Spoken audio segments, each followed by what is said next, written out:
Thank you so much for tuning in to another episode of Golden Llama Show. Today we have with us Farzin Mazinani, a specialist in subconsciousness. How are you, my friend? I'm doing great. Thank you for having me on. It's a pleasure to be here. Hey, could you tell us your story to the audience and why should they listen to you? Sure. So, subconscious is a topic that is almost mysterious. We don't know much about it. And I was the same. I didn't know much about it until an accident happened to me about 20 years ago, more than 20 years ago. I had an accident at work. I injured my back. And what happened was I was recovered from the injury at the moment, but not for a long time.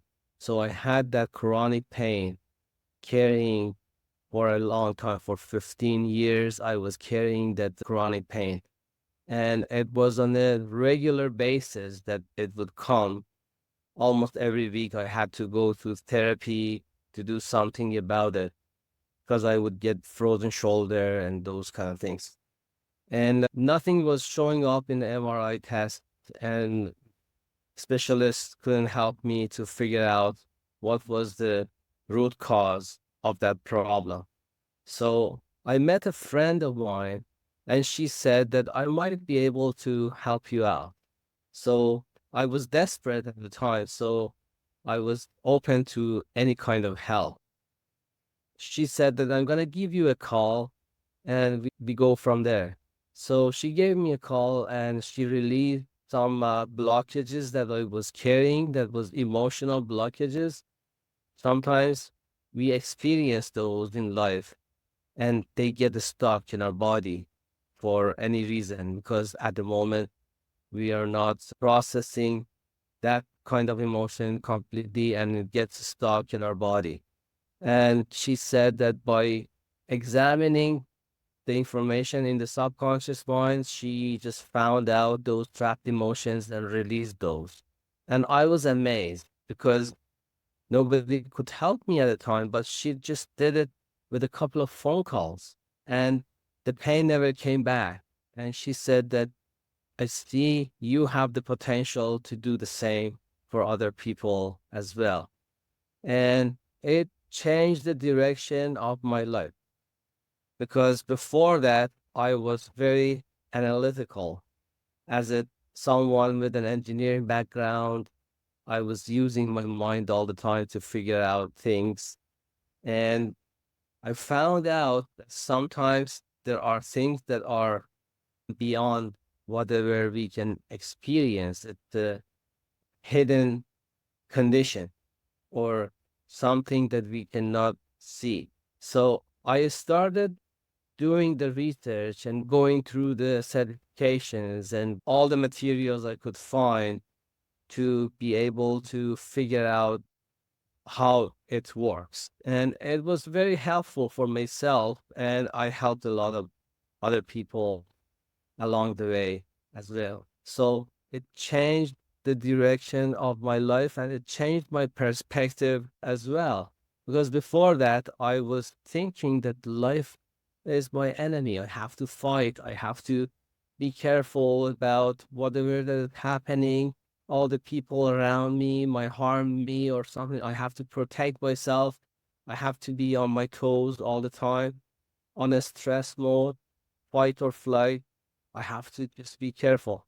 But after that, I concluded that even an an accident like that was a gift wrapped in an ugly paper, but it was a gift. So I concluded that life is my friend, not my enemy. So from that moment that I had that conclusion, everything changed because whatever that would happen to me, I knew even if I don't figure out now what is the reason, I will find out later. That is something good in store for me in that moment. So I started researching subconscious mind. There are ways that you can connect with your subconscious mind. the best way is your body. Your body tells you about whatever that's happening. There's something called muscle testing. I don't know if you're familiar with that process.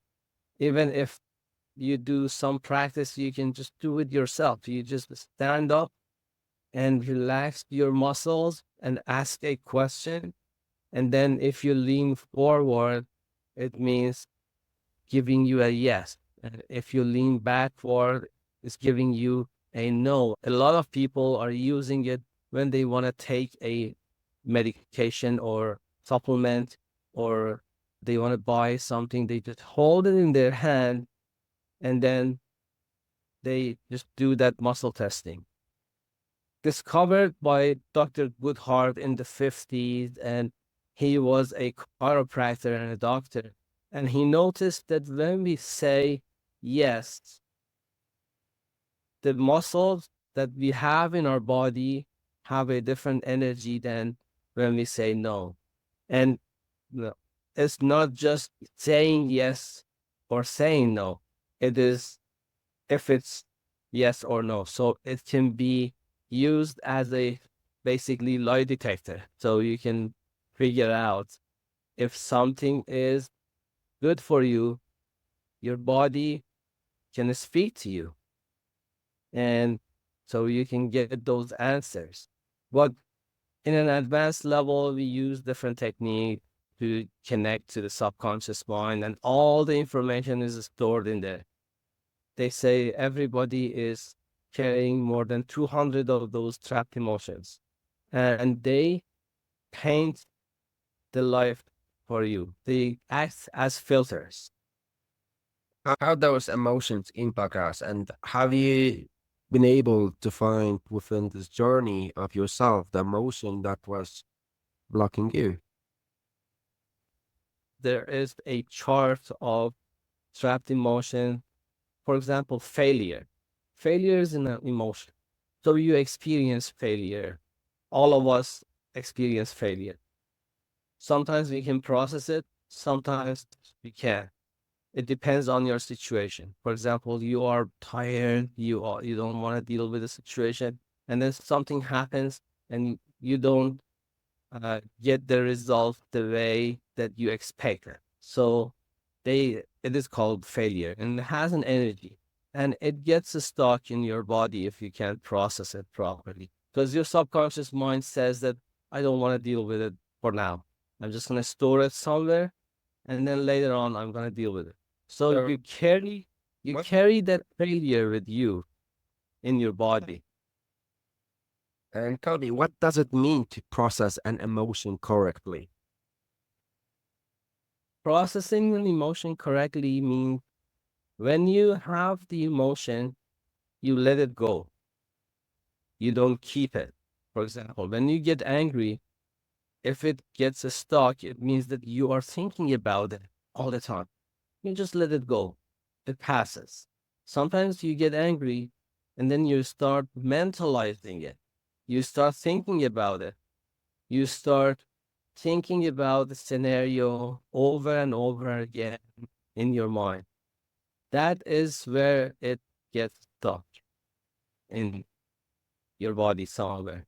For example, it can get stuck in your liver, and then your liver is not functioning as before. Everybody is talking about detoxing the liver by supplements and those kind of things, but they don't do anything with the trapped emotion. They have to be released as well to have a good function in our organs. And it changes the trajectory of your life because, for example, if you have something like unworthy or worthless as an emotion, it's just an emotion.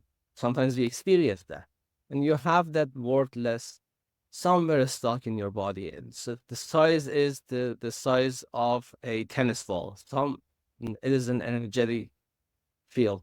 So it is a stock in your body, and you're carrying the worthless emotion. What happens to your self image with that worthless emotion? It distorts your self image. You feel worthless. And then what happens when you feel worthless and have that self image? It imposes itself into your life because everything is based on the self image. If there is something that we have as a goal and we are not there yet, all those emotions, all those beliefs that we carry are in the way of us and the destination that you want to go. So, how would you define, in your words, self-image and how we can use it for our benefit? Self image determines everything because you cannot go beyond your self image. I give you an example. Have you seen those statistics that say that people who win lottery, a lot of them go back to having nothing after a couple of years? Even some of them file bankruptcy because that self image is not there yet. They don't see themselves. They had that kind of success money wise, but their self image is not matching with the situation. So, what they do is they do self sabotage. They do something stupid to bring themselves back to the situation that they were before, that they felt safe. So, that is the reason for that. And when you talk to them, a lot of them say that they were happier before than getting all that money because of the self image. It's all about the self image. And so it happens to a lot of things. For example, you want to lose weight, your self image is not there yet about yourself. You don't feel comfortable with your self image. The self image is set, and then you try to change it. What happens is in your subconscious mind, you're not ready yet. So you go through the yo yo diet. You get close to your target weight, and then you do something to come back to the level that you were before. It's called yo yo dieting.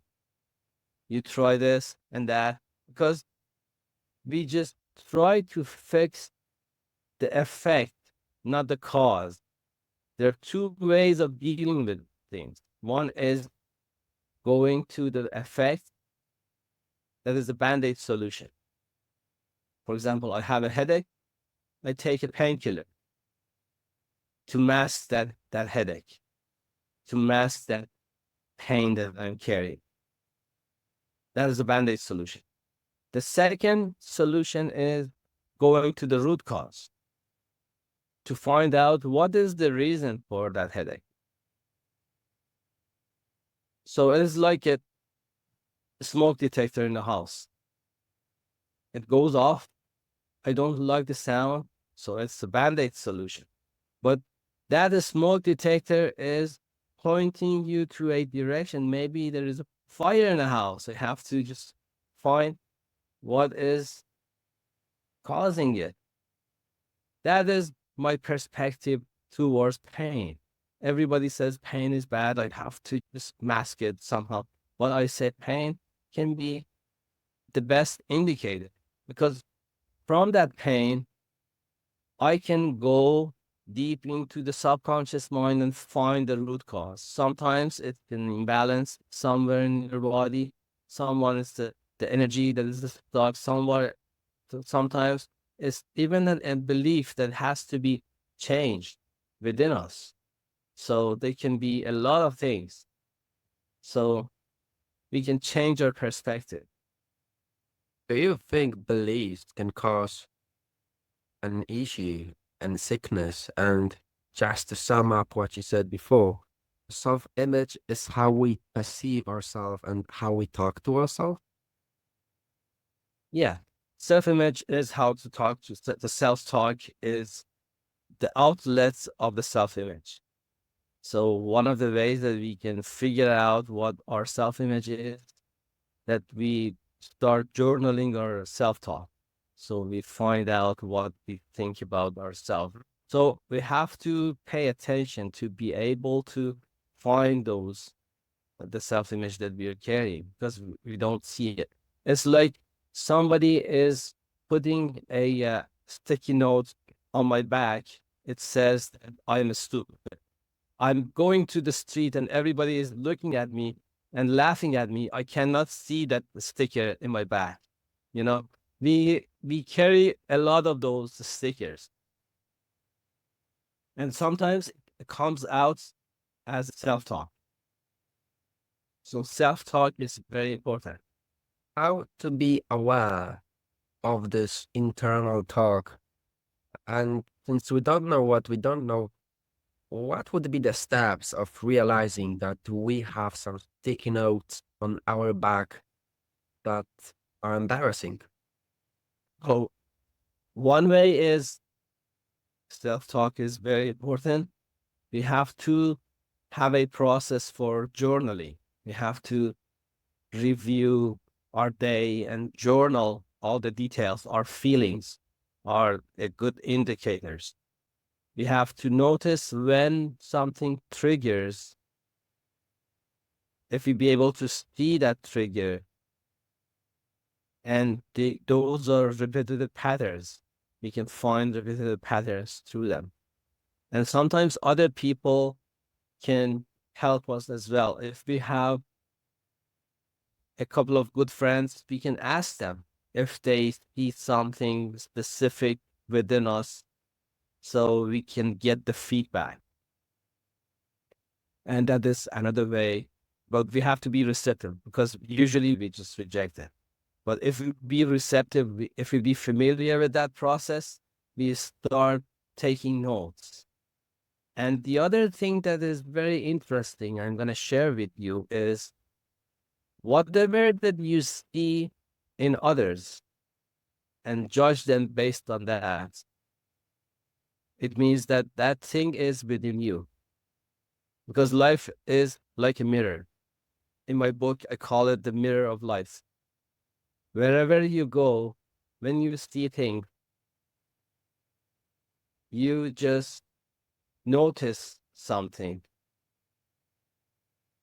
Sometimes you just pass by, don't notice anything. Sometimes you pass by and start judging, start seeing things within others. For example, you see that you're in your interaction, you conclude that that person is jealous, for example. It means that we have that jealousy within us to be able to see that. Otherwise, we would go on. No, don't notice. Soon as we mentalize it, soon as we think about it, soon as we go through the process to just have spending time on that thing, it means that there's something within us. So the best indicator can be life. Whatever that happens in your life is just the reflection of the mirror. That is something within you that you can start working on. So we meet those people so we can grow and confront ourselves without attachment, who we truly are. And we need to see if that is serving us or are we actually serving that trait, which might be negative. In Mhm. your experience, what did you have that had the most impact on this inner calm, especially when the world this day is so wild? For me, one of the things that had the major impact was something called heart wall. Heart wall is something that we carry around our heart. There's an energetic field that we carry around our heart. How it is formed? When we are a child, everything is fine and we don't have much distractions. We go to the playground and start playing. and we are enjoying life, making friendships with other kids, and everything is fine. Our parents provide everything, or caregivers are providing everything for us, and we don't have any concern. And then we go to school. What happens is that we have to sit straight. We have to listen to the teacher. We have to do the homework, and we go to the yard. We are pushed around by other kids and those kind of things. So we feel that life is not my friend anymore. I had a friendly life, but now it has changed. I have to be careful. I have to just protect myself and those kind of things. So we say that life is hostile. And then we build that shield. And then that shield gets stronger when we have a trauma. For example, in relationships, we have a relationship and we have a trauma in our relationship. What we do is that we use that energy, the protective shield that we had, and those trapped emotions, we use them as a bricks to build a wall or a chamber around our heart, because heart is very sensitive to the energy, and the electromagnetic field that is around the heart is much vaster than electromagnetic field that is around our brain. So it's a very sensitive organ. So we have to protect it. So what we do is that we just use those trapped emotions and build a chamber around our heart. It is called heart wall.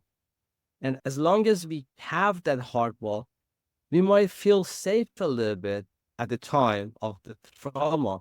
But after the trauma is passed, what happens? We are still living in that chamber. It's like experiencing the war, and now the war is gone for years, and we are still living in that bomb shelter. So, according to Dr. Bradley Nelson, over 93% of people carry that heart wall, and it separates them from themselves and from others. It's like living in a cell, jail in the society. We cannot connect properly. So in the process, when that person was helping me through the emotion code to remove my heart wall, I just felt that I'm getting freed up from a lot of things that I couldn't even see. I couldn't connect even with myself. The self acceptance was not there. The self love was not there. And the amount that you receive love from others is determined by the amount that you love yourself. So there's a ceiling. So if you expand that, if you break that wall, everything starts to shift, everything starts to change. Because before that, you are just closed up. And I started that shift in my life. That was life changing. So that pain, that trauma, we think it Yep. helps us. We glorify that, but actually it's holding us down. And what we need to do is to learn how to let go so that energy can propel us into the future and to be the person who we need to be. What was Exactly. what was the thing that held you back the most? Myself. Yes. We are holding ourselves back all the time, because sometimes you point the fingers to outside, to other people. But the moment that you take 100% responsibility for whatever that is in your life, not 99%. If we say 99%, I'm responsible, 1%, somebody else is responsible. What happens when something goes wrong? We get stuck in that 1%, that person who is doing this and that, and we point fingers. So we have to have 100% responsibility to be able to change anything. With 100% responsibility, you own the situation. It is in your hand. Now you can do whatever you want with that. You can keep it or you can leave it. But the first stage is accepting 100% responsibility. So we are in our way towards happy life or success or whatever. So everything comes back to us. That's why I do alignment for people. So alignment is like you are driving your car and you notice that your tires are wearing off very fast in 6 months. And then sometimes we think that those are not good tires. We just go and change those tires.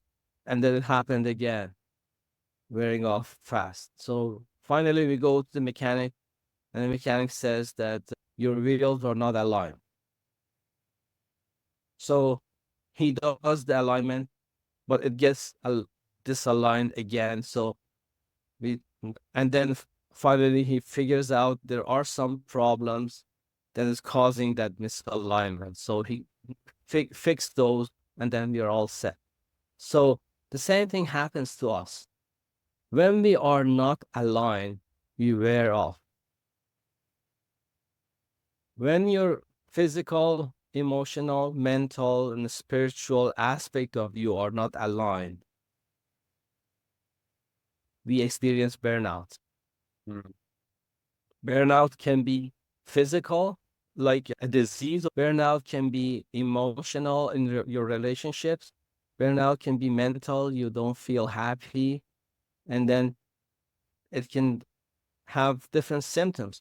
And it happens a lot of people who are high achievers because they feel that in order to be happy, you have to be successful. In order to be successful, you have to fight and you have to go through hustle and grind to get to your target.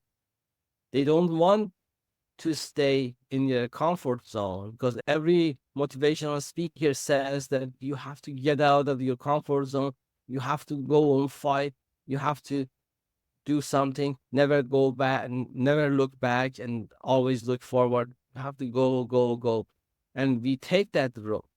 What happens is that we get smashed because we are battling with our subconscious mind, with our self image.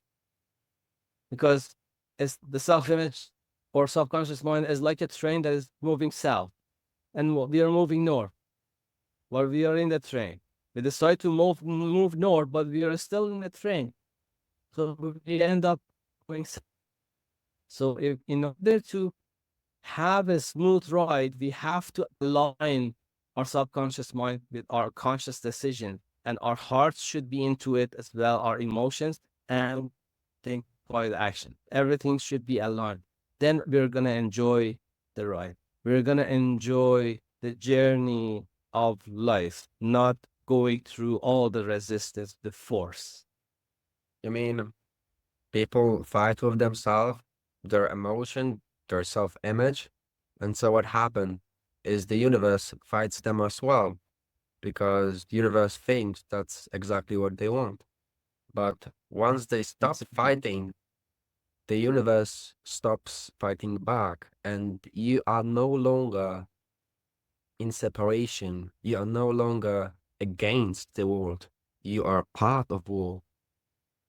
I believe that's a perfect message to end this interview. If people would like to find you, where could they find you? So I have a website called joyfulfix.com. And in that website, there is a contact page, and they can just fill out the form or they can record their voice in my contact page. And then I arrange a free consultation.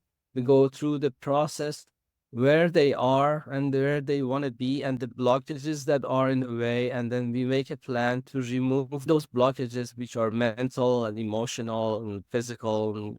And when we remove those, it is like a magnet getting towards their goal in a natural way, not with resistance.